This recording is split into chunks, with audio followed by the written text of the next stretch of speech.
to introduce the speaker today, who is Eduardo R Longa. He is currently a PhD student at the University of São Paulo. And he had his master's degree from the Federal University of Rio Grande do Sul in Porto Alegre.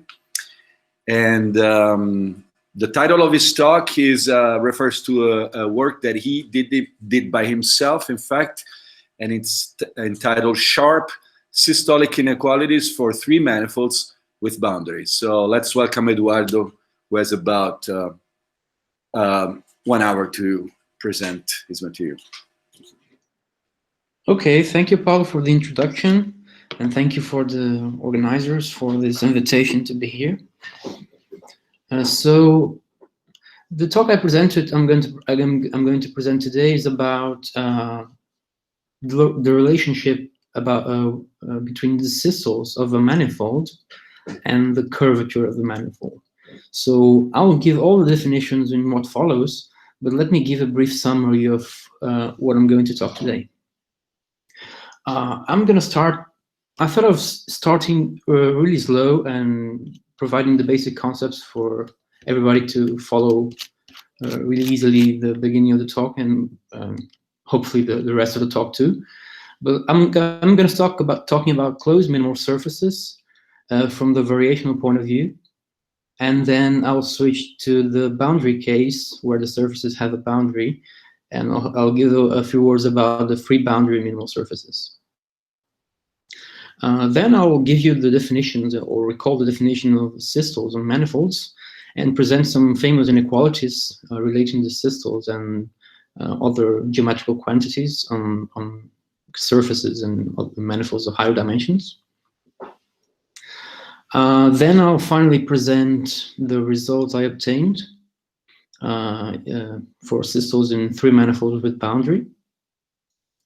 And finally, I'll give a few words about the proofs of some of the results, which I find alluding interesting. Okay, so let's start with some basic definitions about closed minimal surfaces. So the setting is going to be the following. Let's fix M, an oriented Riemannian manifold of dimension n+1. Let's denote by nabla overline the Riemann connection. Let's take a sigma, a compact and orientable manifold of dimension n.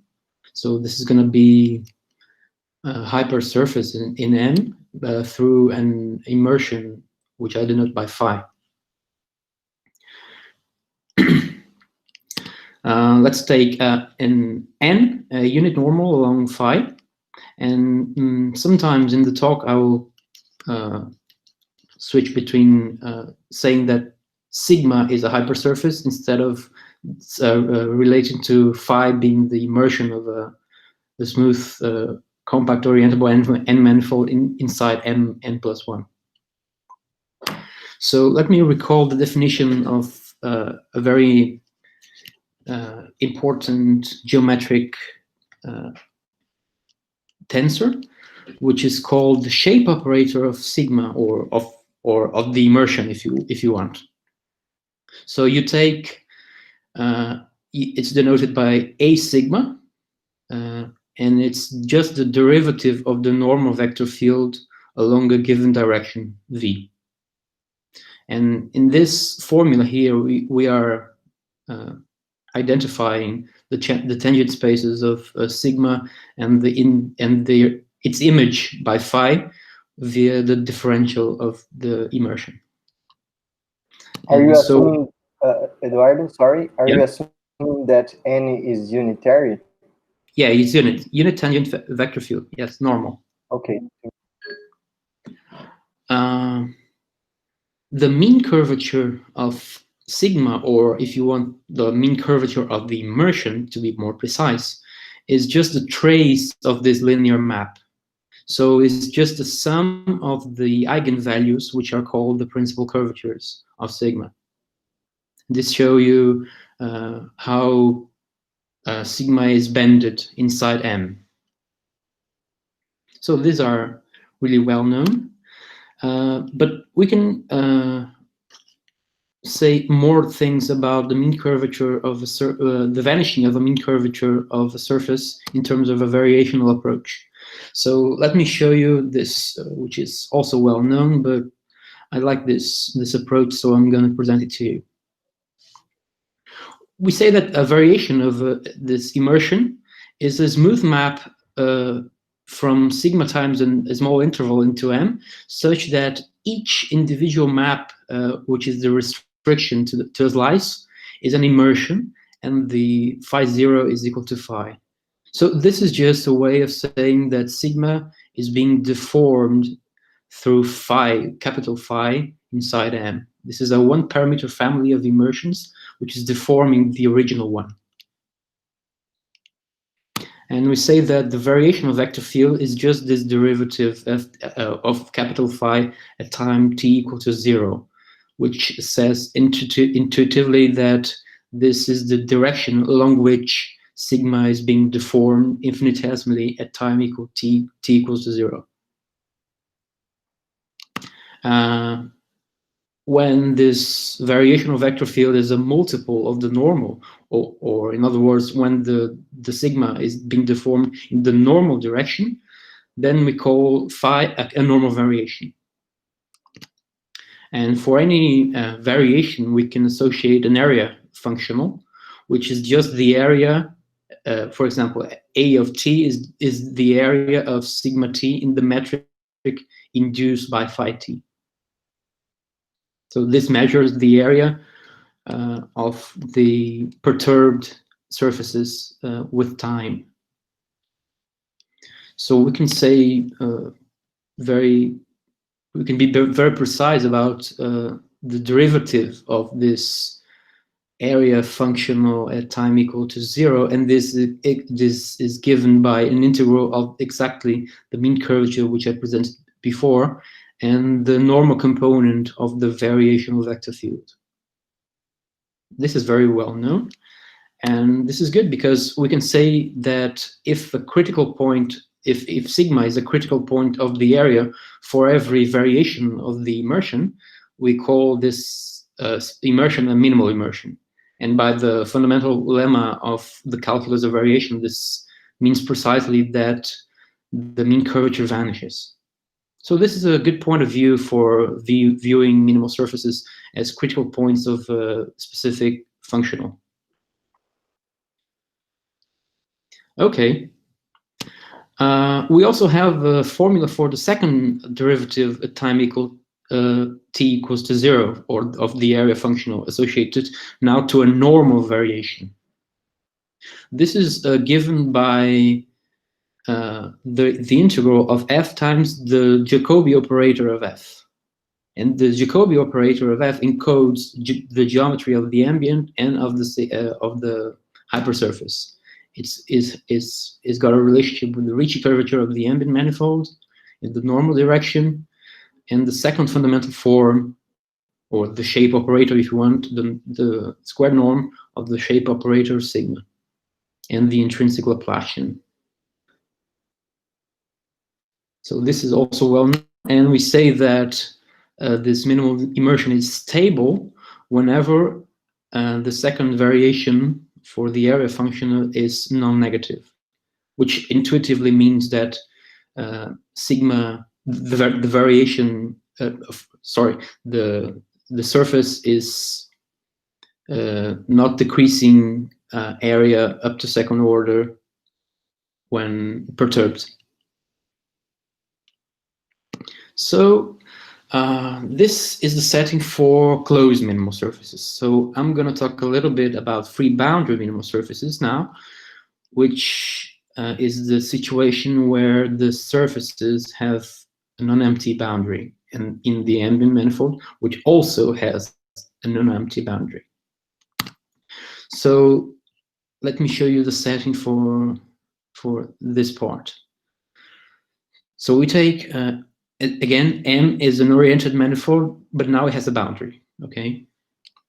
And sigma is just as before, but now it also has a boundary. And now we say that as smooth immersion is proper whenever the interior of sigma is mapped inside the interior of M, and the boundary of sigma is mapped inside the boundary of M, which is given by this equality over here. So, for example, the classical examples are the flat disk inside the 3-ball, or inside the n-ball, and the critical catenoid inside the 3-ball. These catenoids belong to a family of catenoids parametrized by the neck size, and this is a catenoid of a specific neck size such that the boundary of the catenoid meets the boundary of the ball orthogonally. We're going to see that later, that this condition is going to be important when talking about free boundary minimal surfaces. I'm going to give you another example of proper immersion later. You'll see. So in this setting, we say a variation is proper if each individual map is a proper immersion. So this means that we are perturbing sigma by means of other proper immersions. So we also have a formula for the first variation of area of any variation of an immersion, which is given by the integral of a mean curvature and also this boundary component. Here, nu is the exterior uninormal to the boundary of sigma and sigma. So this is similar to the formula I presented before, just has an extra term which accounts for the boundary term.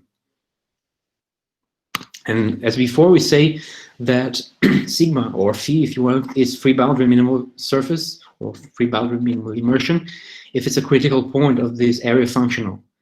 And again, this means precisely that the mean curvature vanishes, but now we also have another condition in the boundary, which is precisely that the boundary of sigma intersects the boundary of M orthogonally, which is what I said before when talking about the critical catenoid. Okay, we also have a formula for the second variation of the area. We also have the Jacobian operator applied to F and the boundary term. I don't want you to memorize these formulas. They are just given here for you to know they exist. Probably you already know they exist, but I like this approach, so I think it's good to present to you. And also the free boundary minimal surface or hypersurface is said to be stable exactly when this second variation of area is non-negative for every normal proper variation of the original one. Great. So let me move on to the main object of this talk, which are the systoles, and let me present some inequalities relating the systoles with other geometrical quantities, and let me also give you other definitions. So the homotopy systole of a manifold is a quantity which encodes the curvature of the manifold in some way, but it's more precisely, it means that the homotopy one systole is the least length of a loop which is not contractible in M. So it's like the waist, the length of the waist of the manifold. So if you have to assume that the manifold has a non-trivial fundamental group, and you minimize the length on classes of the fundamental group. So for example, you have this two torus, and the red link is a loop which realizes the homotopy one systole in this particular torus. Or if you have a flat torus, then every meridian is realizing the homotopy one systole. Well, a question is, can we relate the homotopy one systole with the area of the manifold? This is quite a natural question, because as you can see here, if this red link is very big, then the area of the torus cannot be too small, because it needs to have a large curve. So this theorem was the first one proved about systoles, and dates back to 1949. And Loewner proved that for any Riemannian metric on the two torus, the square of the systole is bounded by a constant times the area of the torus. So this means precisely that if the systole is big, then the area has to be big too. And moreover, he characterized the equality case in this inequality here. And equality happens exactly when the metric in the torus is flat and homothetic to an equilateral torus. So this is a torus obtained by the quotient of the complex plane by the lattice generated by the cube roots of unit in the complex plane. This is a very special torus. And his student, Pu, later proved a similar result, but now for the real projective plane. And he proved that for any metric on the real projective plane, one has a similar inequality, but now with different constant here. And this inequality is also sharp, and in the sense that equality occurs precisely if the metric on the projective plane is a constant Gauss curvature. So this is a very interesting example, and the proof is very interesting. It relies on calculating the variance of a certain function and using some inequalities coming from probability theory. Okay, so let me say a few words about what can we say about the relationship of systoles and volumes for manifolds of higher dimension. So before I do that, let me introduce a couple of notations here, and notations and definitions. A topological space is said to be a spherical if all the homotopy groups vanish for order I greater or equal to 2. So it can only have a fundamental group. The other homotopy groups are trivial. Then, for example, if X is a manifold, then this is equivalent to the universal cover being contractible. And we say that a closed and connected manifold is essential, which is a term created by Gromov, if there exists some map from the manifold to some spherical space, such that the induced map in homology maps the fundamental class of M into a non-zero class in X. So this works for oriented and non-orientable surfaces. Just change the coefficient group in the homology. G takes the value Z for orientable and Z2 for non-orientable manifolds. Okay, this is a weird notion, not very feasible to see if it's true, but there are many examples. For example, all closed surfaces are essential because they are spherical, except for the sphere, because the universal cover of the sphere is a sphere itself, which is not contractible. But the tori and surfaces of higher genera are all aspherical because their universal covers are homeomorphic to the plane or the disk, so they are contractible. Other examples are real projective spaces and compact hyperbolic manifolds, which are manifolds which admit negative sectional curvature. Okay, so you don't need to know precisely what means to be essential, but apart from these examples, but here what comes next is this breakthrough that Gromov proved in 1983, is that the systole of any essential manifold is bounded above by the volume times a constant. But this is remarkable, but because this constant just depends on the dimension n, doesn't depend on the metric. So this is a universal constant, and it's bounded above by this weird number depending on n here.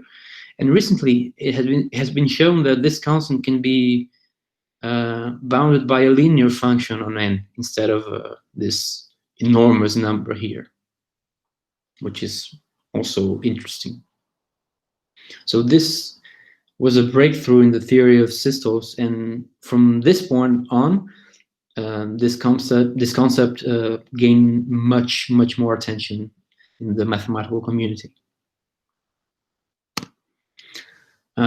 So I said some words about the homotopical systole, the one homotopy systole, but we can say we can generalize this notion for higher degrees, by which I mean that we can talk about the homological K systole for any k between 1 and n-1.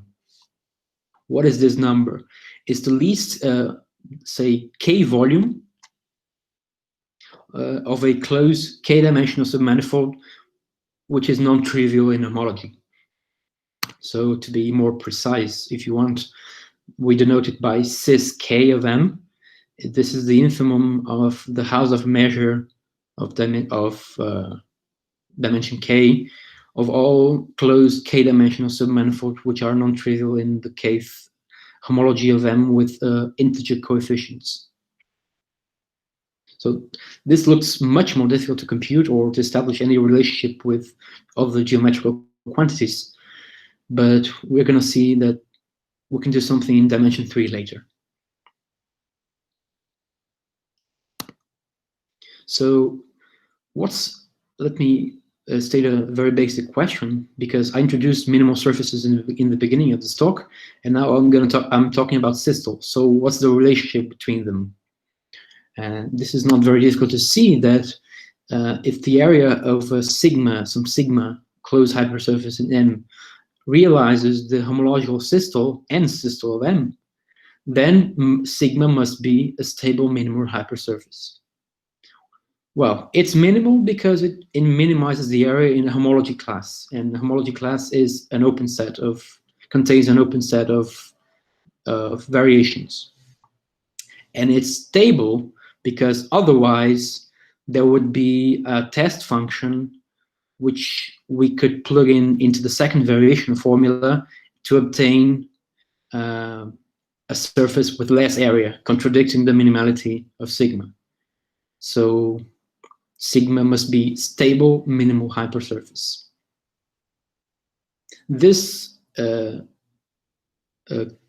going to be important because we're going to talk about later about relative systoles, which accounts for the case where M has a boundary. So this I'm gonna talk later. So let me show you some systolic inequalities that have been proved in the present, in the not very far from here. This inequality was proved by Stern in 2019, but a different version was proved by Bray, Simon Brandl and Andreneves in 2010 in a different context of minimizing area of spheres which are non-trivial in the second homotopy group. But Stern had the idea of minimizing surfaces which are non-trivial in the second homology group, thus providing a bound for the systole, the homology 2 systole, instead of providing a bound for the area of spheres which are non-trivial in homotopy group. So what does this theorem say? So suppose we have a three-dimensional manifold, Riemannian manifold, which is closed, connected, and oriented. And for the 2 systole to make sense, we're going to assume that the second homology group of M is non-zero. So we can talk about the second systole. And we're going to suppose that M has a positive scalar curvature. Okay. Then the theorem says that we can bound the systole by a constant divided by the curvature. So this establishes the relationship between the area of minimizing surfaces in homology, non-trivial homology classes, and the curvature of the ambient manifold, which is really interesting. And he characterized the equality in some sense, because if equality occurs in this inequality here, then the universal cover of M is isometric to the Sandor cylinder, the round sphere times R. Eduardo? Yes? Closed means compact without boundary. Yes, closed means compact without boundary. Thank you. Okay. So the universal cover is isometric to a cylinder, which is quite interesting. So let me introduce what I promised to you is the relative homological systole. So we just take partial relative homology now to define the relative homological systole, by which I mean that this number cis M partial M is the list area of a compact and orientable surface S whose boundary is contained in the boundary of M, and this surface must determine a non-trivial class in the relative homology group of M, second homology group of M. So this is the exact analogous of the, say, absolute homological 2 systole. But now we take M to have a boundary. So this is if a surface realizes the relative homological 2 systole, it must be a free boundary minimal surface, a stable free boundary minimal surface. Just as for the boundaryless case. And from now on, I'm going to assume that M always will denote a compact, connected, oriented Riemann 3 manifold with boundary, such that the relative homological 2 systole makes sense. So this second homology group is non-zero. And so the first theorem I obtained is an analogous for manifolds with boundary of the theorem of Daniel Stern. So we now have to assume that M has a positive scalar curvature, just as before, but now we have to assume something about the curvature of the boundary. And the right hypothesis is arises naturally, is to assume that the boundary is weakly mean convex, which means that the mean convex of the boundary is non-negative with respect to the exterior unit normal. And so we obtain a similar inequality. And we can also characterize equality. If equality occurs, then the universal cover of M is now isometric to a cylinder over a hemisphere, over a round hemisphere. So this is the analogous of the sphere, but now has a boundary. Later, I'm going to give you a proof of this result, which is not, given the machinery available to use, is not very difficult to prove, but it has a beautiful proof. The second theorem I'm going to talk to you is about a relationship about the between the two systole of the relative two systole of M and the one systole of the boundary. So this gives an inequality relating these quantities with the scalar curvature of the ambient manifold and the mean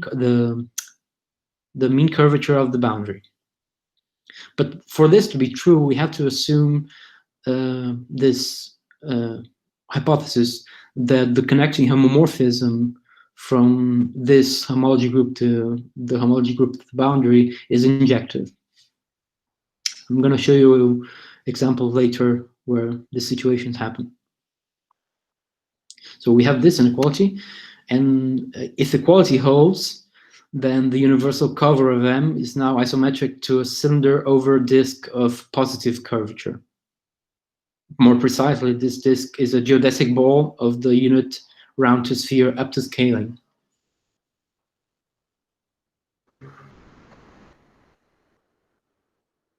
All right. Since the proof of this theorem is similar to the proof of the previous one, I'm not going to present it to you. This theorem is now like a corollary of Theorem B. If you assume that M has a non-negative scalar curvature and a weakly mean. What's connecting homomorphism? Okay, good question. I forgot to tell you something about this. The connecting homomorphism from this homology group to this one is the one that arises when you write down the long exact sequence of the pair M partial M in homology. So you have an exact sequence, a long exact sequence, and the connecting homomorphism from this to this is just the homomorphism which has this domain. Okay, thank you. Okay. In Theorem C, I'm also going to assume this hypothesis, and if you have the almost the same hypothesis on the scalar curvature and the mean curvature of the boundary, we have this inequality here, which is just one summand of the previous inequality here. And if equality occurs here, then the universal cover of M is isometric to the right cylinder over the flat disk in R2, unit closed disk up to scaling. So let me make here some remarks. When can we say that the second homology group is non-zero? There's an article by Ilona Fraser and Martin Lee that showed that if the Ricci curvature of the ambient manifold is positive and the boundary is strictly convex, then M is diffeomorphic to a 3-ball. And in this case, as it's easy to compute, this second homology group vanishes. So if you are going to apply the theorem, certainly the Ricci curvature is not positive together with the boundary being strictly convex. And as Jeremy asked before, the connecting homomorphism is the homomorphism in homology induced in the long exact sequence of a pair M partial M. And for example, if the boundary of M is connected, then this connecting homomorphism is injective precisely if the second homology group of M is 0. We can see this directly from the long exact sequence, because the preceding term in the sequence is exactly this group here. So if this is 0, this is injective. given that the boundary of M is connected, of course. So this holds, for example, for any three-dimensional handle body of genus greater than or equal to 1. So solid torus, solid bitorus, etc. Okay. A natural question also is when this number is attained by the area of some surface. And for that, let me just recall that a surface is called to be separating if it separates M, which means that its complement has at least two connected components. And let me say that M is weakly irreducible if every smoothly embedded two-sphere in the interior of M is separating. So this means that every smoothly embedded two-sphere in the interior of M determines the zero class in the relative homology group of M. So we have this theorem now that says that the systole is attained by the area of a disk when we make some hypothesis on the geometry and the topology of M. To be more precise, assume that M is weakly irreducible in the sense of what I've just said, and assume that M has positive scalar curvature and weakly mean convex boundary. Then there exists a special disk, at least one special disk, which is an embedded free boundary stable, such that the disk is non-zero in homology, and the area of this disk is exactly the systole. So this solves partially the problem of when the systole is attained. Of course, we have to make some assumptions on it. So let me say a few words about the proofs. So one basic ingredient is Stern's inequality. He proved this a year ago, that relates the Euler characteristic of the fibers of a map from M to S1 to some geometrical quantities, such as the scalar curvature of M and the mean curvature of the boundary. This is a very beautiful formula. We also use a bit of Hodge theory, Buchner's formula, Gauss equation as always, and some convergence results for sequences of free boundary minimal surfaces that are available in the literature, and the fact that each homology class contains a minimizer of area, which is a striking result in geometrical measure theory. So let me show you, for example, the proof of the first theorem. I just put it here again so that you can remember its statement. So under these assumptions on the positive scalar curvature and mean convex boundary, we want to prove that the product of these two numbers is less or equal to 4 pi. So how do we do this? We remember that by Poincaré-Lefschetz duality, we have the second homology group, partial homology group, is isomorphic to the first cohomology group of M, and this is isomorphic to the set of homotopy classes from M to S1. This is a classical result from algebraic topology.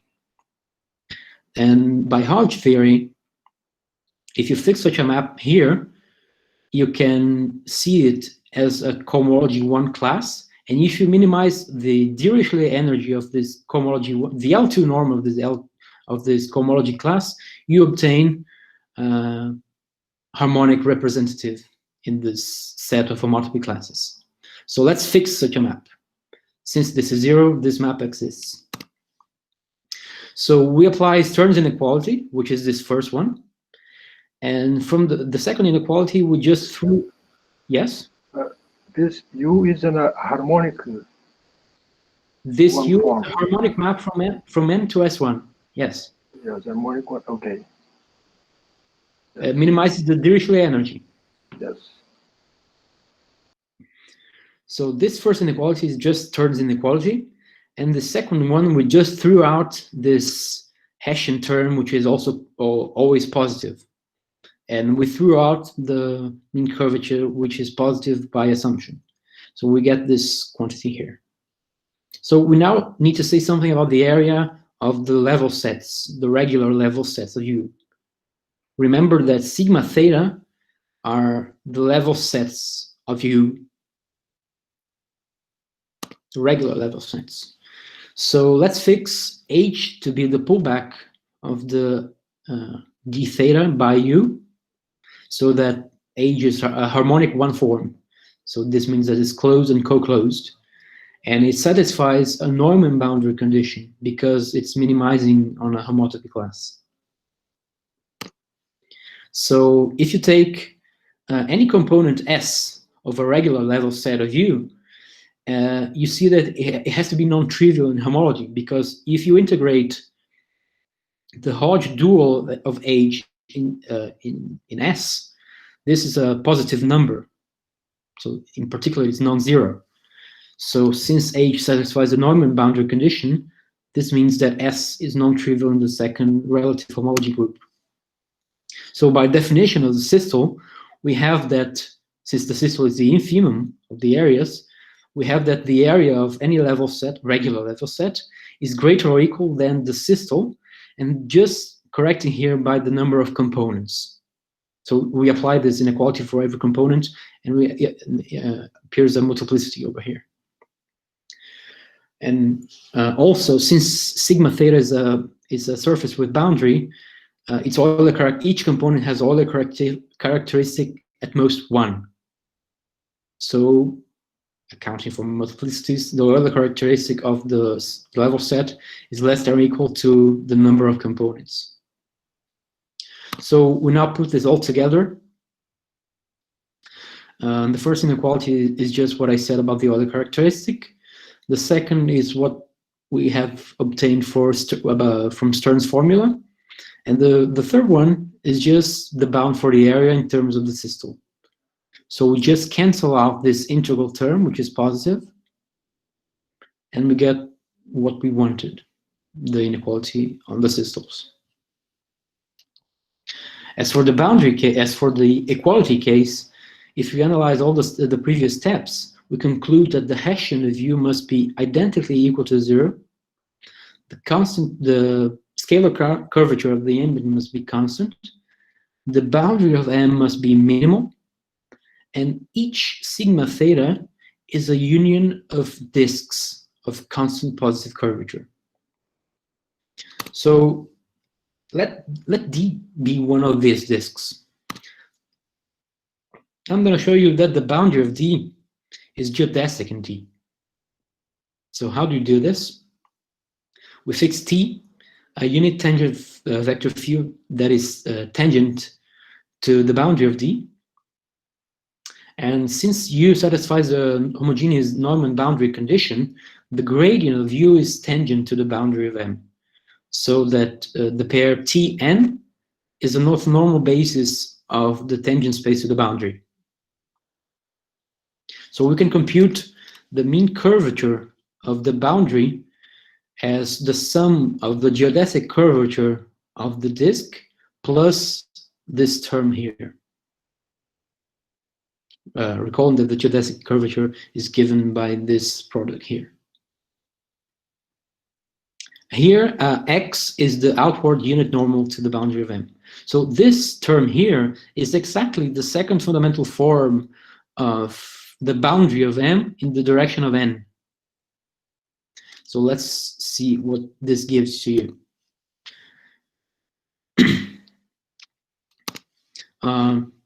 Since the outward unit normal of the boundary is orthogonal to the gradient, we can differentiate this equality in the direction of the gradient of U to obtain this Hessian term here. But the Hessian of U is equal to 0. So this term is equal to 0.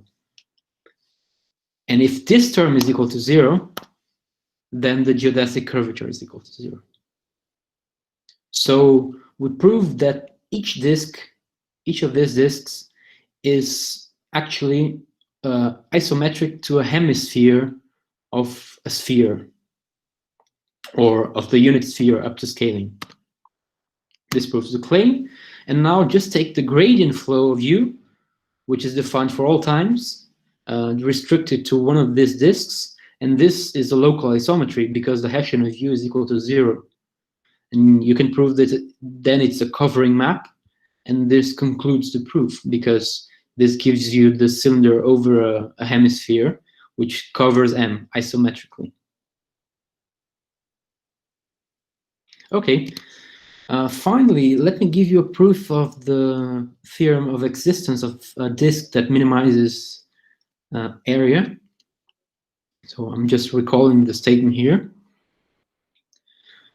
We want to prove that there's a stable free boundary minimal disk D, which is non-zero in homology and such that its area is equal to the relative systole, to systole. So what we do, we take a minimizing sequence for the systole.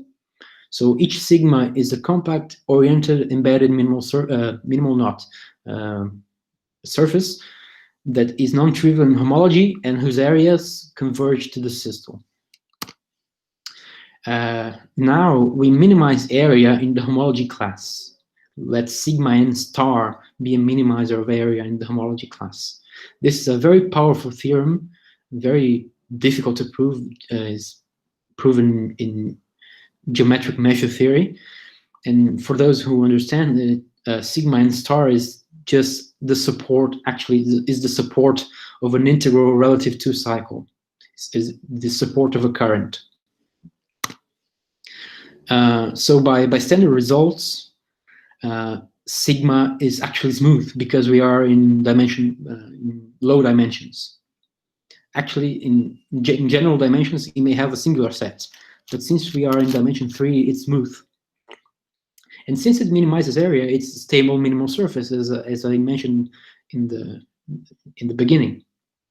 And it may have several components, and some of the components may not have a boundary. So we want to exclude these components. Well, since the scalar curvature is positive, it's possible to prove that these components are disks and spheres. How to prove this? We just use the stability of each component, and we apply the constant function 1 as a test function for the second variation of area I presented in the beginning of the talk. So plugging in 1 as a test function, we conclude that the components must be disks and spheres. But remember, spheres are separating. So they vanish in homology. So actually, this sigma n star just consists of disks. So since sigma n star is non-zero in homology because its class is equal to the class of sigma n in homology, there is at least one disk, I'm going to call it Dn, which is non-trivial in homology. So we now have a sequence of disks of bounded area, and we can show it's a bounded second fundamental form, uniformly bounded second fundamental form. And by convergence results, this Dn must converge to some surface D, maybe with some multiplicity. But since it converges to D, we know that this D is not zero in homology. Because for large n, the homology stabilizes. Well, we have this chain of inequalities. The first one is just a definition of systole because it's in Theorem.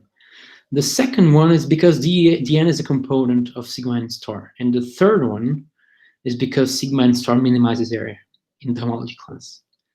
So the area of D must be a fraction, taking limits, the area of D must be a fraction of the systole, which is impossible unless the multiplicity is equal to 1. So multiplicity of D is equal to 1, and we conclude that the area of the disk is exactly the systole. Eduardo? Yes? This this equality, the last beginning from since the last equality, inequality. Here. Yes, and the same phrase. It's not inequality because what's the definition of the area of a sigma star? It's not the area of the support. Is the area of the support? Yes. So this is an equality, isn't it? The last one here. Yes. This one. No, this is inequality because sigma n minimizes area in the homology class of sigma n. Ah, I see, yes. It may have a smaller area. Oh, a bit smaller area, okay. Right? Okay. Okay. So, so we have shown the existence of D. This D is a stable minimal disk, and it realizes the homology, the homological relative to systole. And since my time is almost over, let me end with some questions for you. So a natural question is, what can be said in higher dimensions? I mean, the proof of these theorems rely on Stern's inequality, which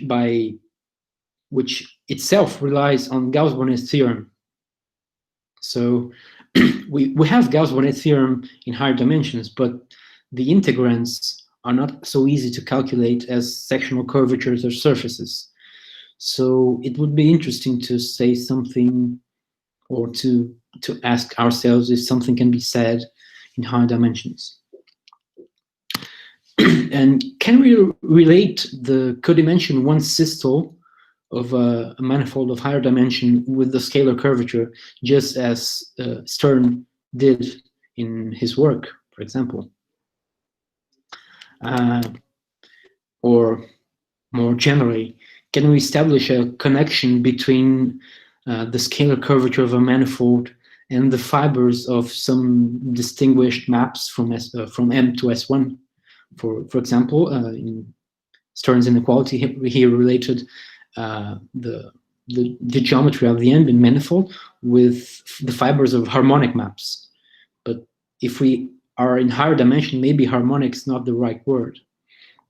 Or maybe the codomain is not the right one. Maybe we can say something about maps from M to the n-2 torus. This shows up in some cases. So I leave these questions to you. Maybe you can say something interesting or give answers to some of these questions. And this is all I had to say today. And thank you very much. And this is the other example I promised to you of another beautiful free boundary minimal surface, which has a connected boundary and produced by Alessandro Carlotto in his beautiful paper. Thank you very much.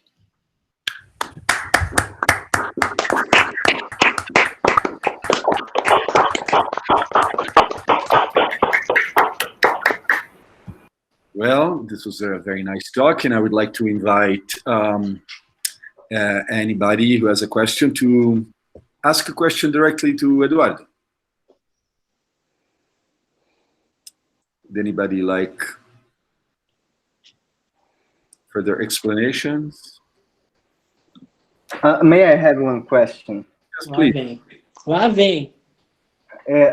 Can you say some examples of that homomorphism connecting that you mentioned earlier? Sorry, can you repeat the question, please? Yes. Can you say some example about that hypothesis of homomorphism connecting in homology that you stated on your theorem, on your B theorem? Yes. Well, as I said before, this is a homomorphism that appears in the long exact sequence of a pair. This appears in homological algebra as appears in homological algebra when we apply the snake lemma for the chain complex. And I thought of maybe trying to replace it with another hypothesis, which sounds a bit more natural, but I think this is just the right thing I have to that appears so that I can prove the theorem.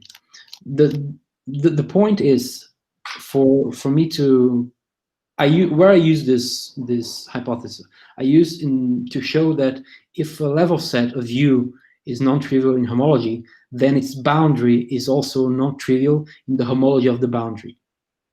So I use this fact for this hypothesis. It's just exactly what I need. Okay. But I imagine that there are some large class of examples where these conditions hold. Yeah, sure. For connected boundary, we have, for example, any three-dimensional handle body satisfies this this assumption. Thank you. May I make a question, please? Sure. Have you seen the works of Nabutovsky and these people? I mean, related to these Urison widths and stuff, of these homological filling functions, and I don't know if they might be helpful for what you're doing. Oh, that's interesting. I would like if you please send me later the references, please. I'm gonna give you my email later. Okay, cheers. Yeah. Thank you very much. But I haven't seen them. Okay. Would you like to introduce yourself, Daniel? Yeah, I mean, let me see if I can spot on the camera. Hello, I am Daniel Pons from Santiago, Chile. I'm not in Santiago, Chile now. I'm in Patagonia somewhere. But anyway, so I am glad that you. I do some analysis on differential geometry, and well, I will present myself as the speaker of the next week. Anyway, so probably you know that. So. So congratulations for the talk. This is one of my favorite talks, of one of my favorite topics. I mean, lots of mysteries with all these filling functions and stuff like that. It's nice I mean, it's nice how you are mixing it with these classical formulas of differential geometry. Congratulations. Yes. Thank you very much. Thank you, Daniel. Paolo, can I just add something? Yes, please. So just the standard message, if people want to subscribe to the webinar, please follow the instructions on the chat. You can get it via WhatsApp or by email, and you can also check the calendar on our website for future talks, and check the previous talks which have been recorded on our YouTube channel. All that can be found on the chat for this discussion. So send a contact if you're here for the first time. Thank you, Enrique. So if nobody has other questions, I would like you to join me to thank the speaker again for this nice talk. So thank you very much, Eduardo.